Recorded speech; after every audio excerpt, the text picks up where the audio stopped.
our purpose and what we are going to take with us. Not only that, but what we're going to live with. Because let's just say, for argument's sake, that there is nothing after this. It's how did I live the now, the life that I do have, and finding that purpose here, and that purpose bringing you joy, because that to me is the part, you know, where you say we do have to make a living, we do have to pay bills, and we can't change that, but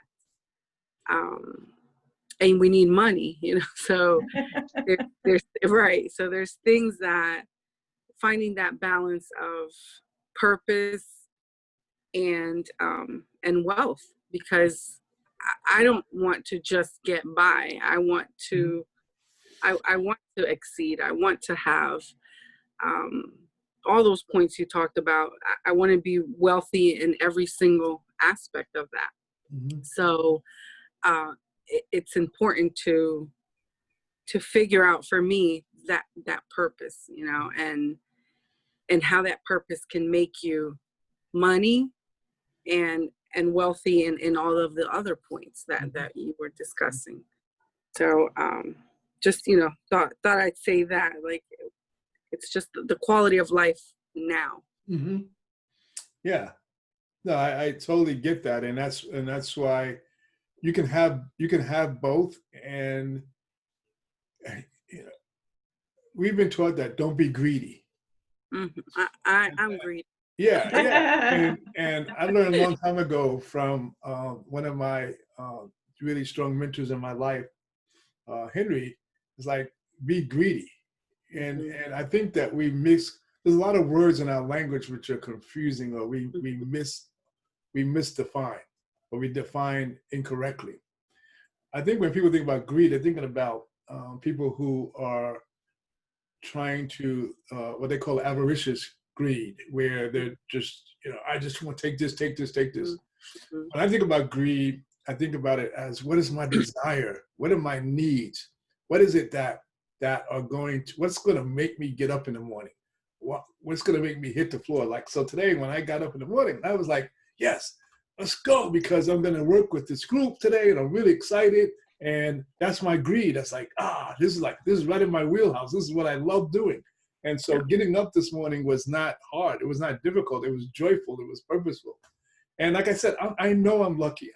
Not many people get to really live their life the way they want to live it. And there's downsides to that. There's no guaranteed check at the end of the week. There's no insurance. That, you know, there's all sorts of factors that go into it. But I wouldn't trade it. I wouldn't trade it for anything, because it's clearly in my wheelhouse. This is what I'm been put here to do. So I know that as I connect and do and surrender to my purpose, the money will come. The money will come, as it always has. And so it's just that whole place. And I'm at a fortunate place where my son's an adult. He's making freaking more money than me. And that's fine. That's like, I'm happy about that. Because that's one of my purposes, was to develop him and his gifts and his talents. And he's done that. He's done a tremendous, marvelous job with that. And I had something to do with it, but he had to take it and run with it. Me and his mom, you know, Gail, she's been great. It's been a great process, but watching him develop has been like one of my biggest joys. And he's gonna take his life further possibly than mine, which is like my dad wanted me to take my life further than his. So, and I think part of that is culturally, part of that is being a Black man in America. That's one of our goals. That's one of the things you're taught very early, like, you're going to do better than me. Like, my fathers did better than his father.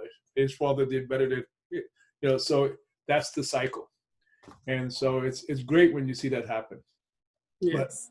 But like I said, getting up this morning was easy. I want to say the same. Some days are harder than others. Yeah. Now, for me, I enjoy helping people. I enjoy bringing solutions to different things, just talking about work and with insurance and the clients that we deal with. I like when we're able to fix something or bring a solution to a problem that they're having. The hard part comes when, we joke about it all the time in the office. It's like, help me help you. Like I'm here and I want to help you, but there's some things that we need in return. And the other side is feeling burdened. They're like, why do I have to do this? Why? And it's like, The attitude. Yeah, I'm willing to put in the work for you, but I need you to help me help you. And trying to convey that to the person on the line is challenging sometimes. And, I've told you before, I don't bring it home. I leave it there. I don't take it personal, but it's just, I'm like, I didn't help as much as I wanted to today. I didn't, that purpose of help, I didn't feel it. Like, I didn't feel warm and fuzzy today. So that part is where sometimes makes it hard to get up that next day in the morning. So working, to overcome that, like, how do you do that? Yeah, on a real simple level, you just put one foot in front of the other, and you don't get too far ahead of yourself, and you stay in the moment, and you stay present, and you understand. You make it a game. Like, so what Alan was talking about with the bus driver, like, okay, so what's the gauntlet today? What's the gauntlet? What are our clients going to take us? What game are we playing today? Are we playing Monopoly? Are we playing what's that game? Sorry? What's that game? Sorry that used to play with kids? Are we playing Sorry? Are we playing Life? What game are we playing today? And like, see it like as game pieces. It's like, okay, we got this client who's, okay, they're like way out there right now. So how do we bring them back? How many Do that, Lori. How many dice rolls do I get? Do I need a double? Do I need 12 points to get past this gauntlet that they're doing? So it's like creating this game. And then I used to there's something called symptoms, and then there's disease, and then there's a cure. So what are the symptoms of what the client is bringing to us? What are the symptoms? Usually the symptoms is tied into worry. They're stressed, they're worried, whatever they are. Right. Those are the factors. They're worried. So what can you do to help them ease the worry? And part of that is openness. And it's assuring them that, so it ties into this whole piece about compassion. And there's a colleague of mine named Nate Rieger who does this whole compassion work, which I'm really fascinated by. And I kind of follow his podcast and a lot of his work that he does. I was listening to him the other day, and he was talking about compassion. And it's not just a thought, it's not just a feeling, it's not like sympathy or empathy. Compassion is, as he explained it, is you're involved with them. It's a collaboration. And so you're taking their issue and you're sort of living it with them. So there's an openness. It's letting them know that, one, that you totally get that this period in time in our life hasn't been seen as, and I hate using this word, but another word for it is unprecedented. Everybody, we've never been here before, and we're all impacted. And you, as even the service provider, are impacted. But you're going to, you're going to be with them. You're going to help them, guide them, and then you're going to be resourceful. So we're going to provide you with the resources that you need to get through this, whatever the questions. We're going to answer your questions. But the first thing you need to know is, like, I'm with you. I'm available for you. I want to assist you. And then you go to the resourcefulness. And so it's like, and then after you do the resourcefulness, then it's the persistent. We're going to make sure we follow up. We're going to keep you in touch. We're going to keep you informed about what's going on. So I call it the OPR, no, ORP. It's openness, resourcefulness, persistence. But the first one to point, and then Nate points this out, and which I thought was very, very, it was great, is the openness. And that's where we come into, if you look at the PCM, each one of you has harmonizer in your cycle. It's really there. So use that harmonizer, that nurturing qualities that you have with your clients. And initially, it'll probably be a little bit more work as you, and initially there's going to be some, they may not even hear you. It depends on where they're at when they call.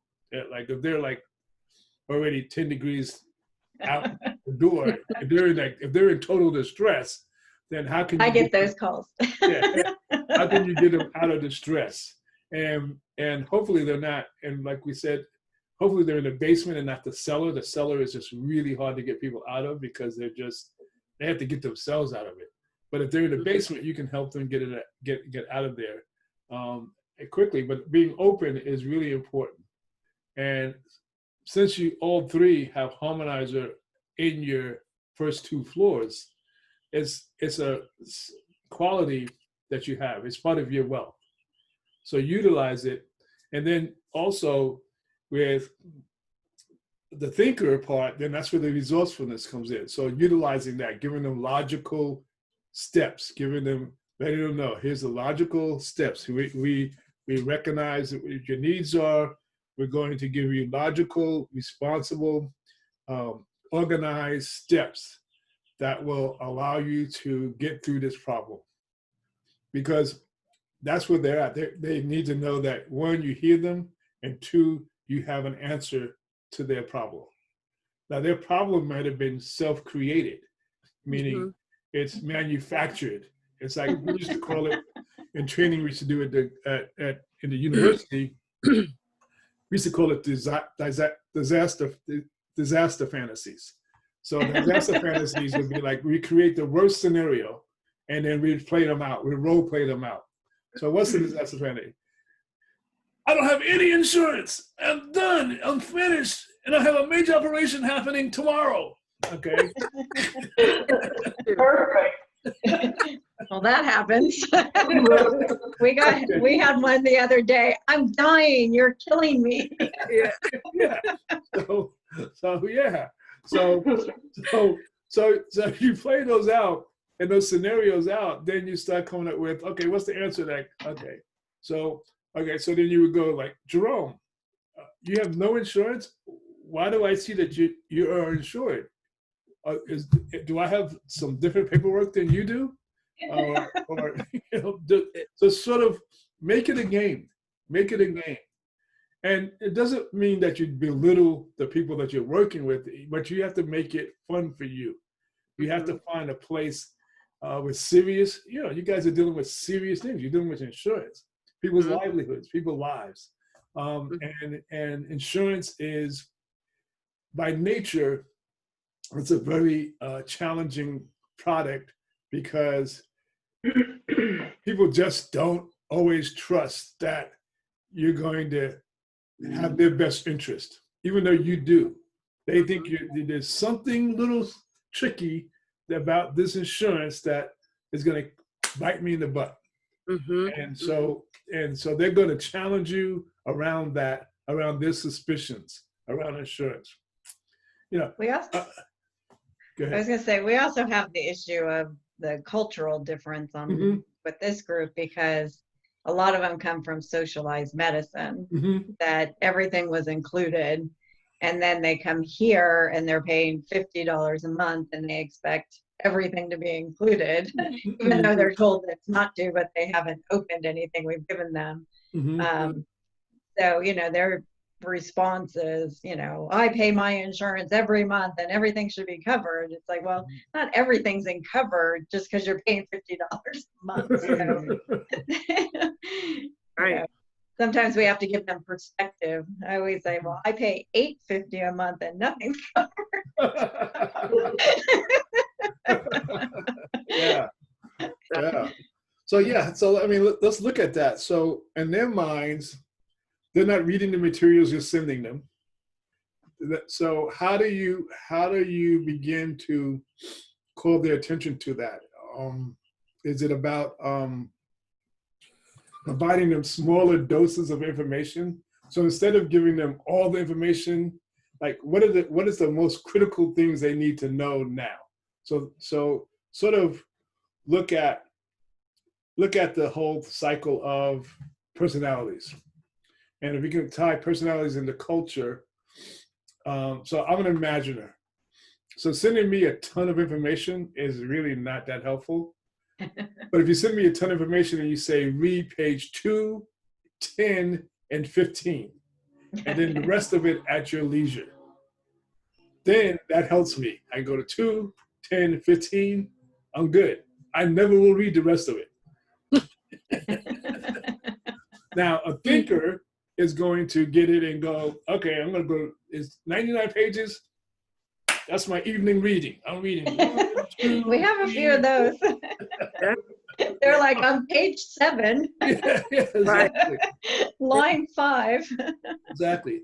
So from a personality standpoint and a cultural standpoint, there's some, I'm starting to I'm looking at how to bridge that together, but I can just immediately tell you that from looking at if you deal with it from a personality standpoint, it'll help you. Like, what are the personalities? So here's the game you guys can play. Like, what are the personalities of our customers, particularly the ones that you speak to or know on a regular basis? Or how do you begin to, even on the phone, pick up what they are? So for instance, if I say to you, I think this is all wrong. I think that you guys should do this better. I think. What does that give you an indicator of my personality? Thinker. Yeah, exactly. Exactly. So then if I go,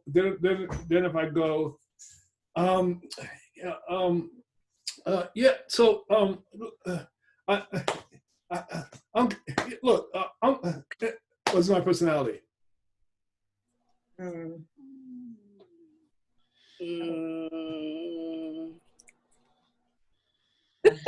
No, harmonize. Lost us on that one. Imaginer.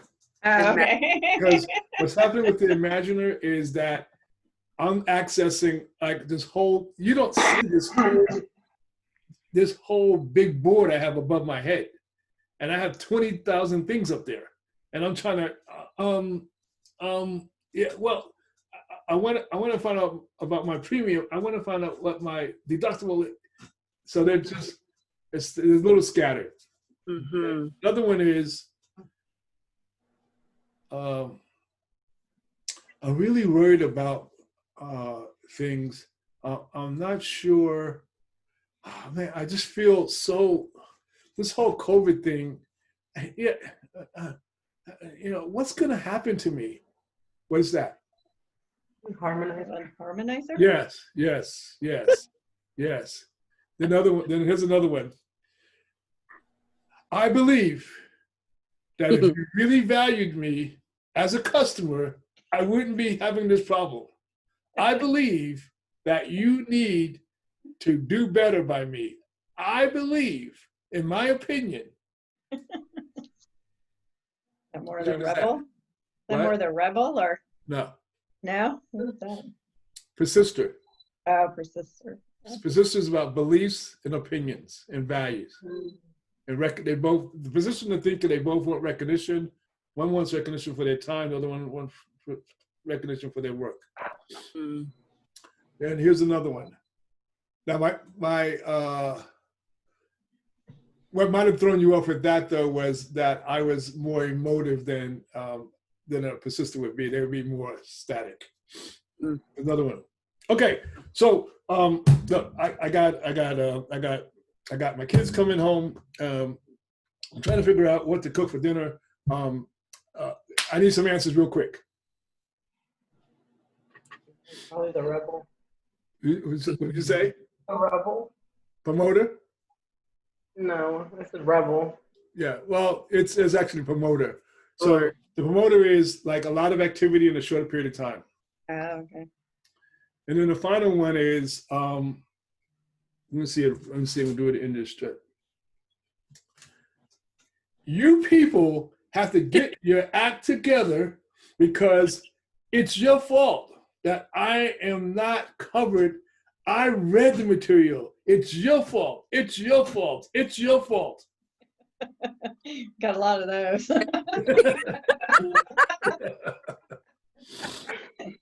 That's the rebel in distress. Now, Oh, okay. yeah. Now, here's the key. And here's the really beautiful thing about PCM. Even though that I am a imaginer rebel, so imaginer based rebel phase, I may access one of the other personality types depending on my distress. So I may access the thinker because I may at that moment want logical answers. So don't get stuck with that. They're just remember, it's the type in you, is not the type of you. So remember that I may access other personality traits on that scale. So let's look at this real quick.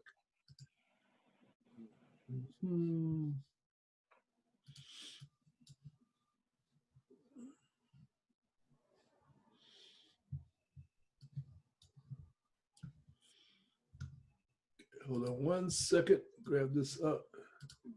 Put that down.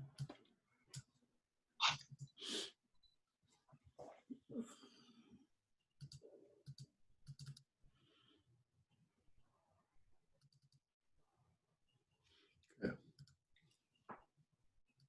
Screen.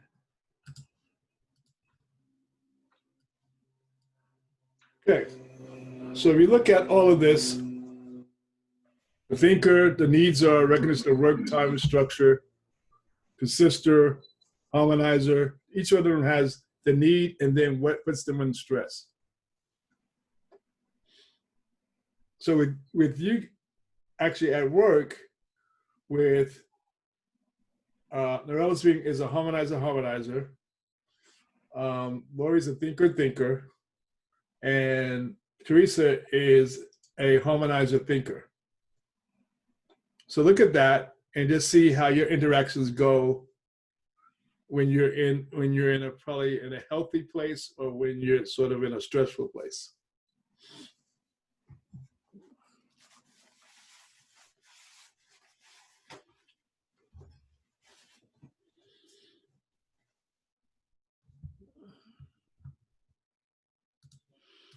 And then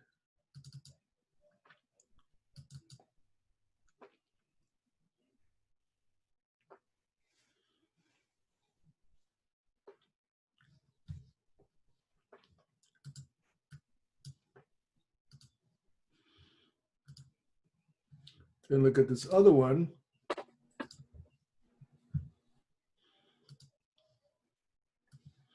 So all three of you.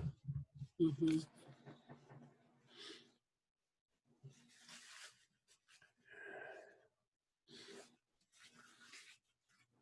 So what does this tell you about you guys?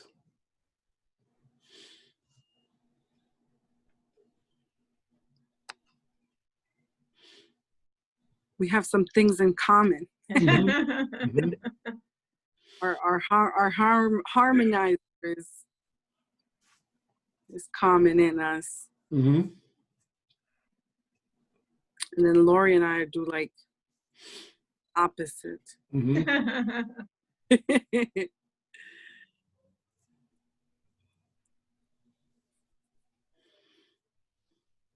See, and so like, look at Lori. Lori's a thinker, and her top floor is imaginer. I'm an imaginer. Lori and I have known each other for 40 years. Now, when Lori was a student at CSUN, when I was there, and we worked on projects together, my imaginer would sort of communicate, and then her thinker would take over. Mm. So she would go, "Oh, okay. So you want to do A, B, C?" I go, "Oh yeah, that's it. Great." Worked really well. Yeah, it worked really well. And Yeah.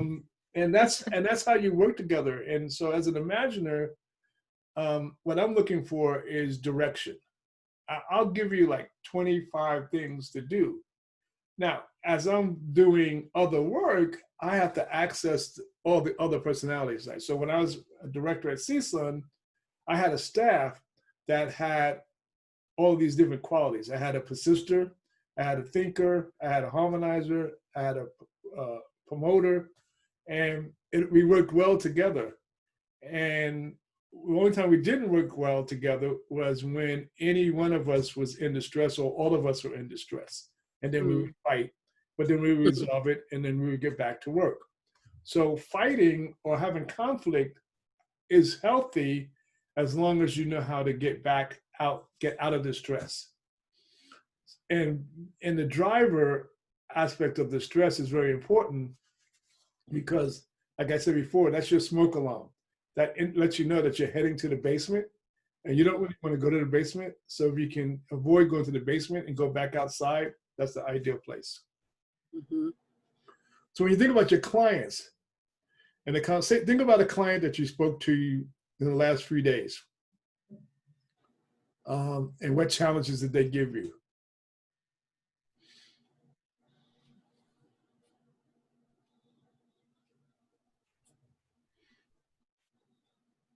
My challenge usually, I usually can overcome them, if they're stressed, but if I can't solve their problem, that causes me stress. That's hard for me because sometimes it is what it is. We can't fix it. Mm-hmm. Mm-hmm. Mm-hmm. Yeah, sometimes you just can't fix it, and so that's okay. What happens when you can't fix it? What are some of the reasons that you can't fix it? So on their policies, they have exclusion for pre-existing conditions. So we can help them through the appeal process and stuff like that. But if it really is a pre-existing condition, then not a lot I can do. Mm-hmm. So that, and the group doesn't want to pay for pre-existing conditions. So we're kind of stuck in the middle of that. Mm-hmm. And so how is that information passed on to them when they first sign up? They have an orientation and everything's gone over with them. I think some of it has to do with an interpretation of what a pre-existing condition is. And so, some people, they're supposed to sign a document that says that they have no medical condition when they come here. Right. But that's not what we find. So, some of it is, they may be able to go to the doctor every day, but their doctors may not be that great because they're not detecting a lot of stuff. Right. So, that's one challenge for us is that, but we do have some ways to help them lower the cost. So if it's not covered, we can help them negotiate it down and, so it doesn't necessarily stop there, even if it's declined. There's ways to at least get the cost down for them. Right. Mm-hmm. And that, takes time. There's, to piggyback off of Lori, there's also times when they're calling where they're getting a collection notice, 1, 2, something that your insurance didn't pay. And then, we go in and we find that something wasn't turned in by the client or by the provider that they saw. Got that today. The guy was like, I got a collection notice. I'm like, there's no claim on file. So he's like, well, I didn't have my card, so I didn't give it to them. Yeah. Like, okay, well, how do you expect this to get paid? Right. Of course you're going to get a collection notice. Yeah. And it's like, why are you getting a collection notice? Because before the collection, you probably got 3 notices. Right. So now it's your hut is burning down and you want me to put out the fire, to help way before, because we could have stopped it from going that length. And so now it's 6 months probably have gone by since the doctor visit to get to the collection, but now you want us to in one day solve this problem, and you're going to fix it, and And then that's when we get all the persisters and the rebels. Mm-hmm. You know, every now and then we'll get someone who understands, but most of the time it's your fault and I want it fixed now. Mm-hmm. Mm-hmm. Mm-hmm. Mm-hmm. And you know, we talked about like what you're saying, how are they getting the information? We throw ideas. We tell Lori, you know, maybe we got to give them smaller pieces of information, more consistent, versus giving them their yearly packet and all the information is there. Because, you know, when I got to work there, Lori printed out everything that they gave the teachers. I read it because to me it was in my interest to know what it said in there so that I could help customers.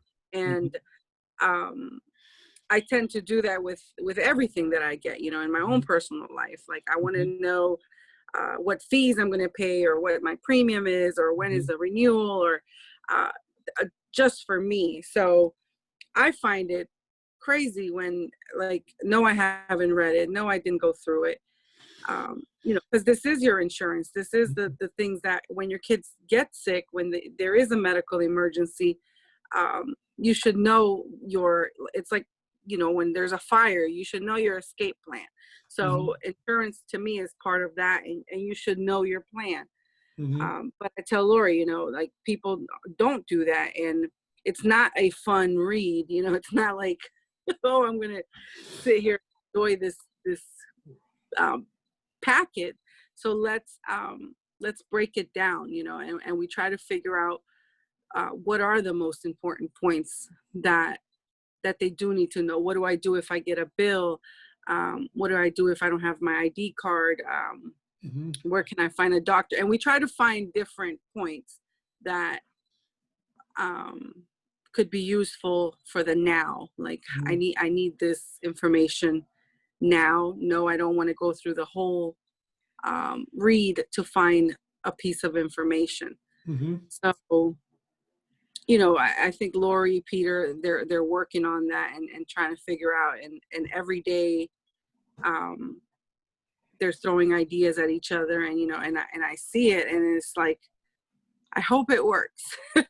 Because sometimes it feels like no matter what we do, it's not getting across.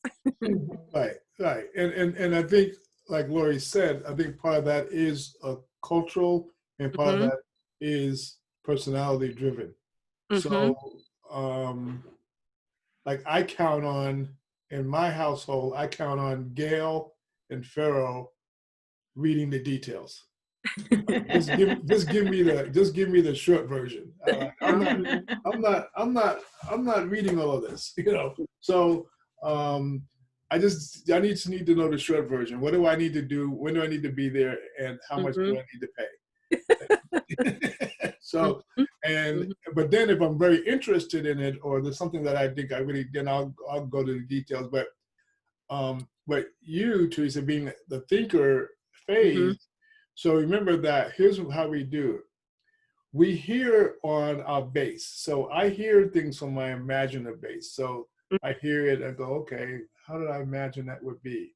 But I respond from my phase, which is my rebel. So creative, spontaneous. And, you know, you can see like how this workshop, well, what we're doing right now today. So I'm responding from my rebel, creative, spontaneous. That's how I work. Somebody else would respond more, if they were a thinker, this would be a totally different session. There would be maybe more charts, more research, more numbers, things like that. Or they could access their rebel also, but I'm going to respond mainly from my rebel. So I'm going to be creative, spontaneous, emotive. Contact is very important to me. So as you look at your customer, look at really, okay, what do they need? I think one thing is smaller doses. So it may be, like Lori said, some of them don't know what a precondition is. So you may do like a little Zoom saying, we're inviting you to a Zoom call, for a 30-minute Zoom call on pre-existing conditions. Mhm. So really defining what those are and giving people that information. And then it's, as you know, that won't still, that will take care of a percentage of the population. And it's still going to be part of your customers that won't come to the Zoom call. You can send them Mhm. small doses and they're still Mhm. not going to respond until, Mhm. because that personality type deals when crisis. So when Yeah. crisis comes, then that's when they deal with it. Right. So there's one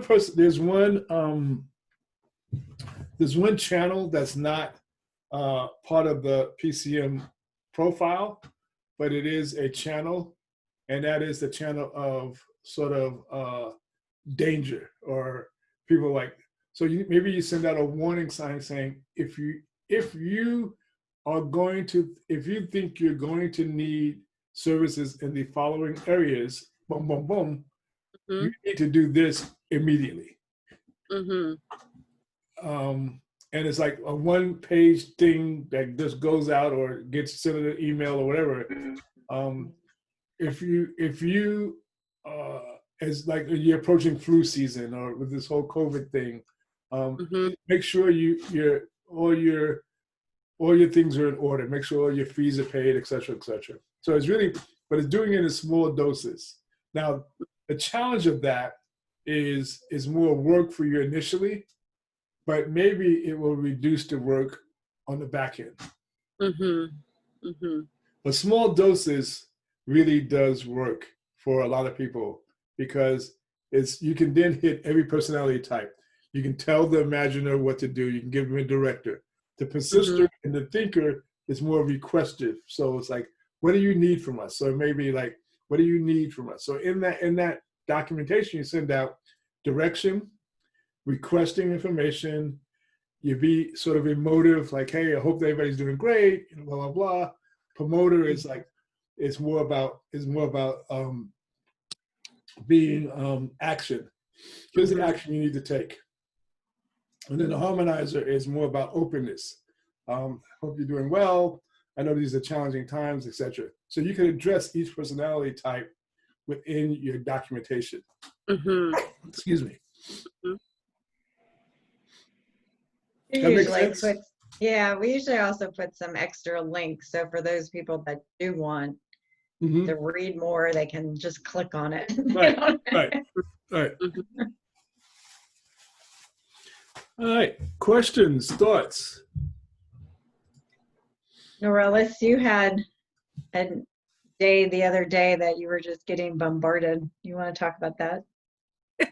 Yeah, they were exactly like Jerome's example. Like, what is my insurance cover? She had like 3 in a row, just boom, boom, boom.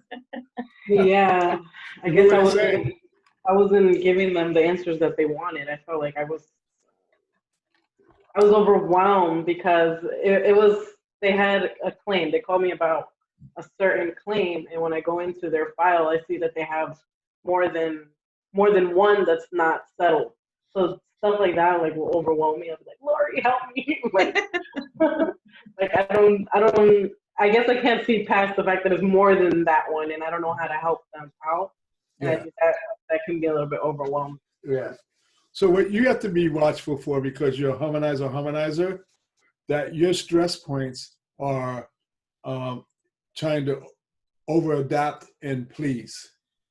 So you have to start utilizing your other parts of your personality. So let's go back to this. You got to start working on, the other floors. So you have to go, and here's the thing, here's the challenge of the floors, but none of you are like really low. Like I've had somebody who was like at almost 0 on thinker. I mean, they had to work really hard to get there. But so it's like realizing that what happens for you, Norella, is I think you go into the stress. So your driver kicks in, or how can I please them? I got to over-adapt. I got to make this work for them.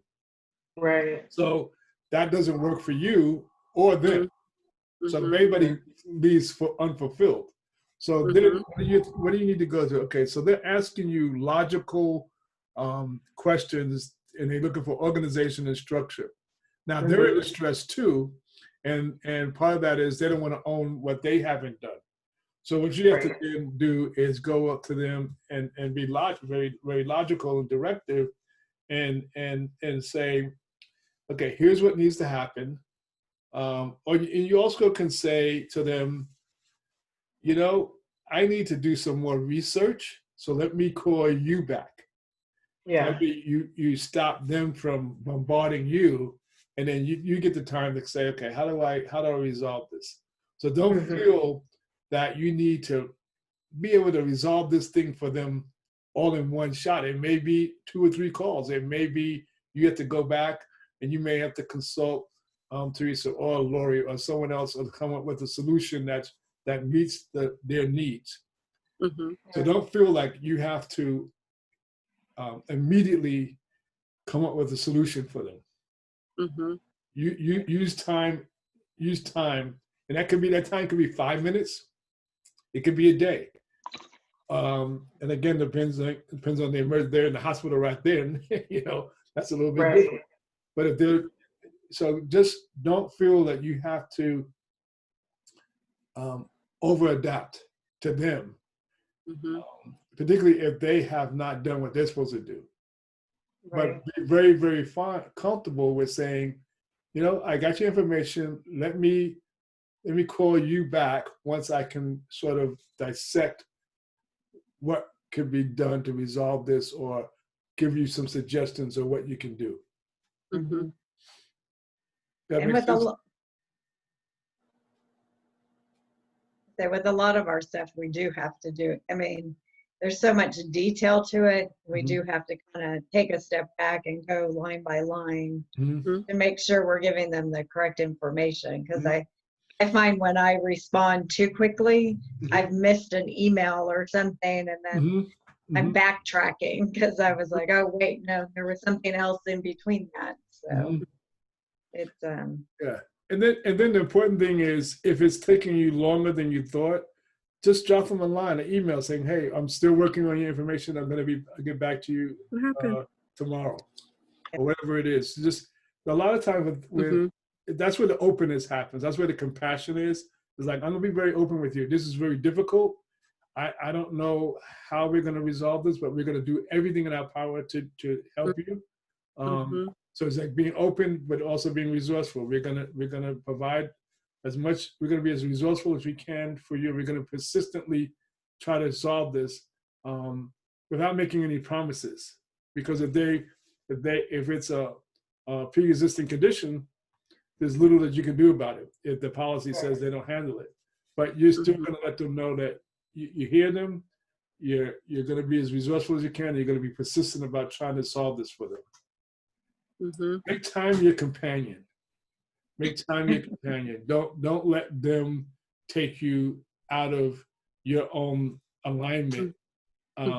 Use it for your benefit. Yeah. sometimes what I do, and kind of the intuition part comes in that stepping back from it, even if it's a day, I'll wake up in the morning and go, oh, that's how I can fix it. Exactly. Yeah. Whereas if they're just like yelling at me or something, I can't fix it in that moment. And so the biggest thing for you, Norellis, is to not over adapt and not try to be a pleaser. Because and then utilizing, you got like 2 great thinkers there. You got Teresa and you got Lori. So it's like, hey, here's the issue. I've looked at it, and they can actually start mentoring you on utilizing your own thinker, because you have it. It's there. You just have to. It's higher up on your condominium, but it's there. So you can grow that out, where you'll be able to logically be able to do that, but don't feel like you have to do it under pressure. Yeah. Make sense? Yes. Yes. Cool. Other thoughts, questions? The whole thing, in Norellis, I tell her that a lot, you know, like, don't, Mhm. she gets flustered. She gets, oh my gosh, she's yelling or whatever. And I'm like, okay. And then I'm like, did you ask her this? She's like, no, because it's like she shuts down. It's nothing. All that she knows is gone. The moment that person is flustered, that moment that person is in her face per se, then all that she's learned is gone. I always tell her, okay, you know, you need to guide the conversation when people are you people, and you know, and I can say, okay, when was the claim filed? And I didn't know I had to do that. Okay. Did you receive your ID cards? The plan overview was in there. It explained how to file the claim. So I try to lead the conversation and ask the questions and have them answer the questions. And so I try to teach Norellis that, you know, that she has to guide the conversation, because they will take you there. They will they will push your buttons, and they do sometimes question your ability. They question if you're a professional, but I'm calling you because you're the professional. I thought you knew the answers. So, Right. you know, that's you in that way. And you know, I tell Norellis, like, you have to just that what you're telling her, step back and learn to guide the conversation, and not think that you have to have the answer for everything. You know, there's things that I tell customers, I'm going to have to ask Lori about that. I'm going to have to get back with you on that. We're going to have to do some more research.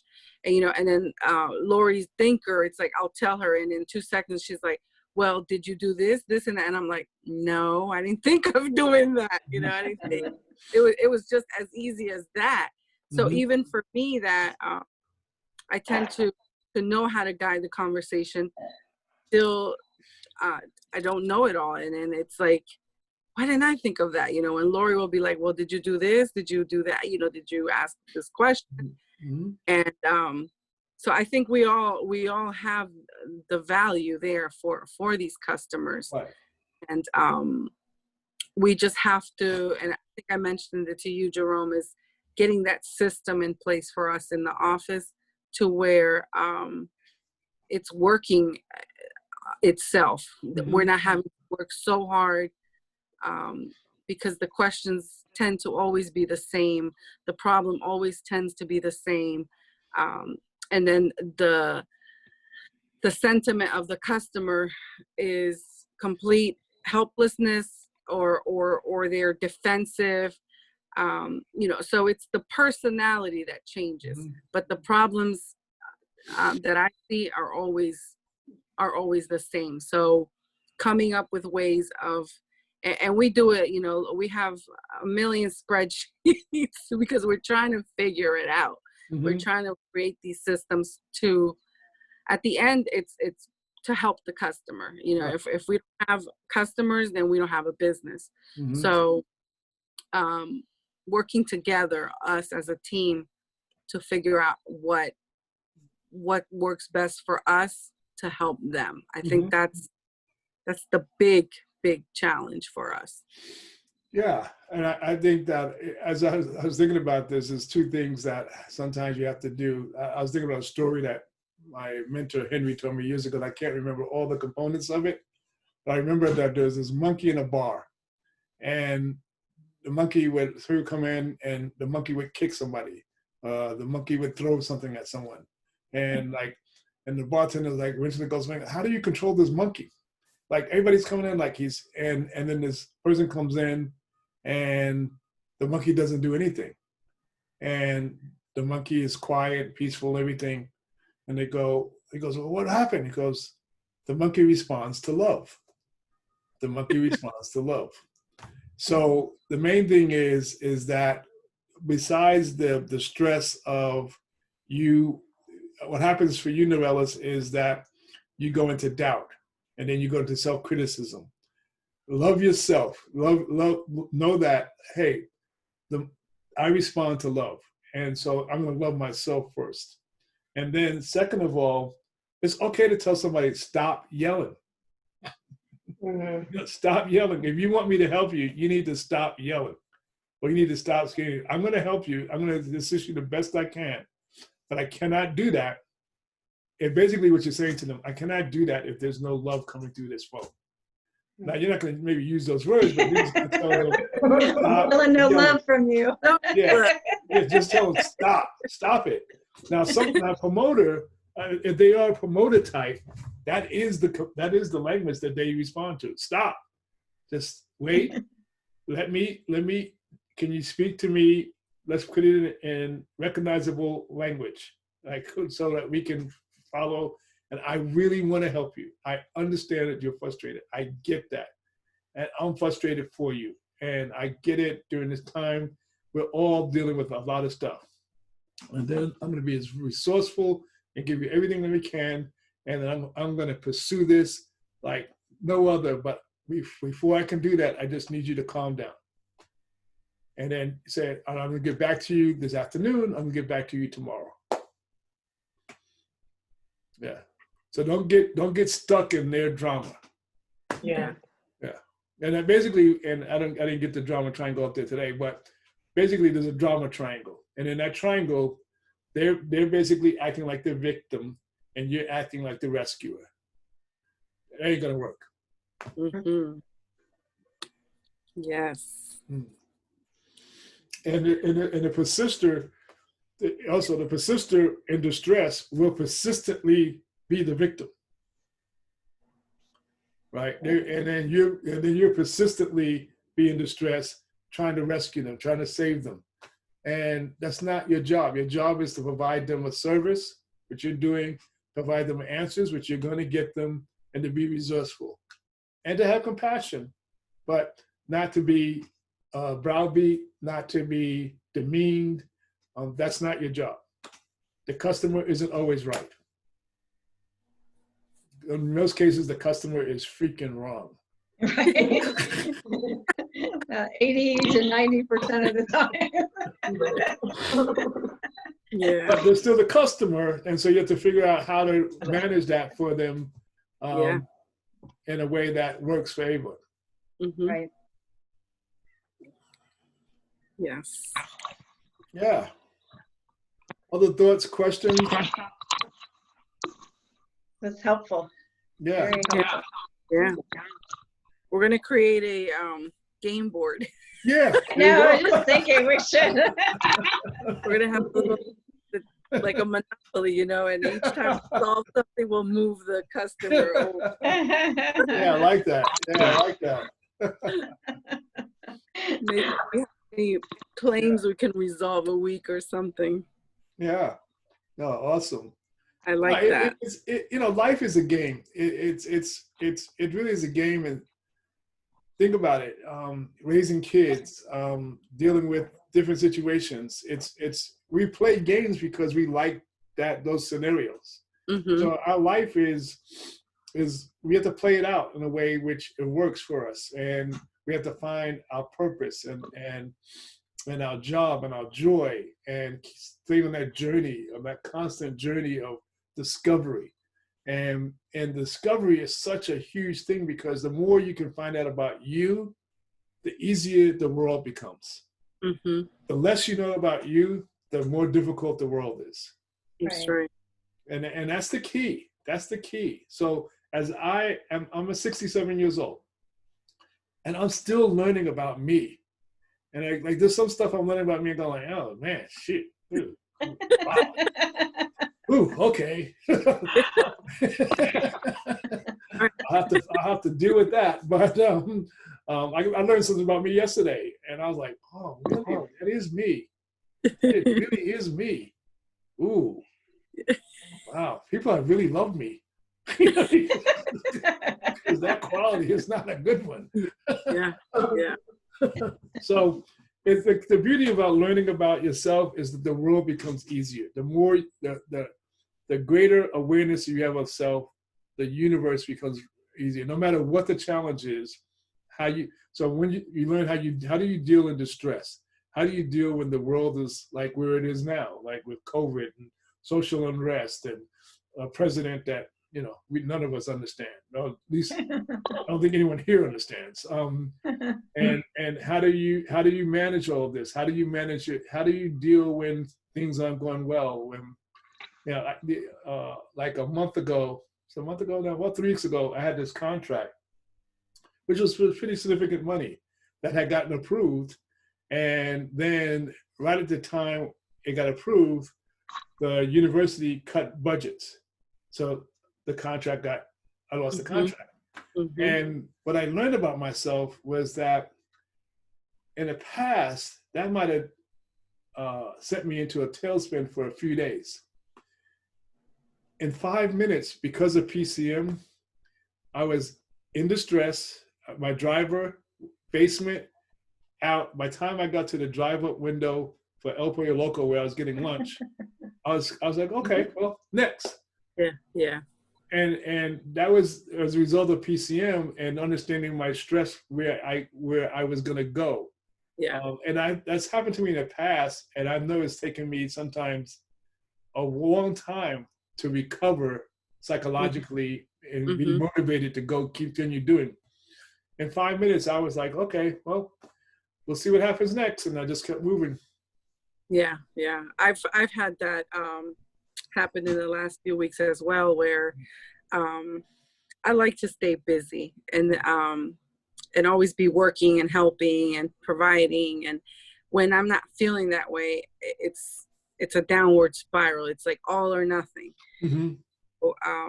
Through this process, it's like, okay, you know, my husband had a contract. He lost the contract. That would have been the same for me. It would have been, what are we doing here anyways? Let's just quit going to bed for a week and but I said, no, I'm going to keep working. I'm going to keep moving. I'm going to keep, you know, working on getting up earlier, just that self-awareness, because I know where that could have went.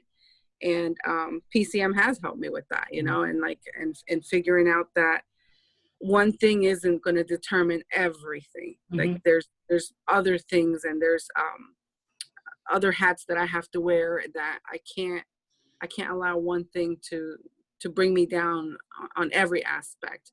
So, you know, that self-awareness, that it's key. It's important, and it does help to understand who you are and where you want to go. And I want it all. My husband's like, just like, I want it all. Yeah. There's a song about that, I think, or something close. Queen, I want it all. I want it now. Yeah. The Queen song. Okay. Cool. Yeah. Well, you know, the desire that we have, you know, we're all addicts, and so the word addict and addiction, again, is mislabeled. Addictions is our passion, is our pursue, what we pursue. So when we see somebody great, when we see a great athlete, or we see a great surgeon, or we see a great person, they've been addicted. They've been like addicted to pursuing that. And so that addiction is very important. And because that addiction is what drives us. So addiction has been labeled as a negative, but really, basically, when people are doing drugs, whatever they're doing, it's really a shutdown. They're just shutting down. The addiction gives you life. At least for me, what I found is when I'm addicted to something, like I'm addicted to this, I'm addicted to working with people. I get my fix from this. Like, I get just shoot me up, you know, like, oh yeah, let's go. So addictions are our pursuit of our lives. So we got to be addicts. And when you're an addict, then you continue, like you said, Teresa, you continue to find ways to overcome hurdles because you don't quit.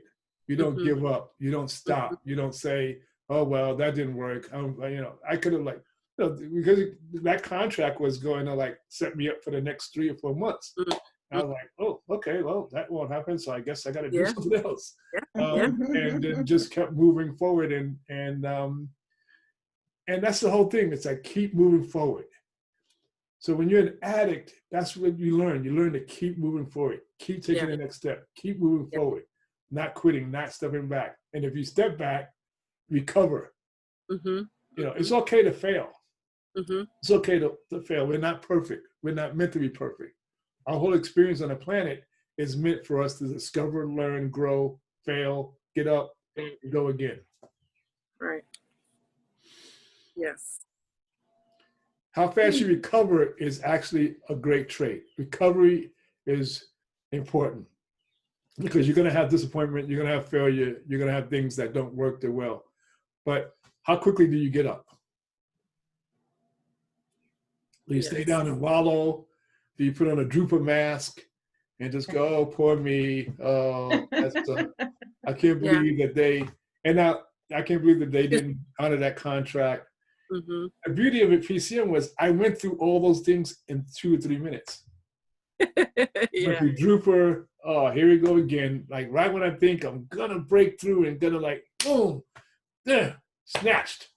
But but the quick thing I went through, and by the time I was on the line, I read the text, I go, oh, that sucks. And by the time I got to the window to pick up my food, I was like, okay, next. Yeah. Cool. Well, this has been fun for me. I don't know about you guys. It's fun for us, or fun for me, and hopefully for you guys too. Oh, So It's always fun for me to be able to work with Jerome. So. And Lori is a great resource. And where you can help Lori is we got to get Lori to move more into her other parts of her personality, because she has them. I've experienced them again. But because of her role in the company, she sometimes gets stuck in her thinker.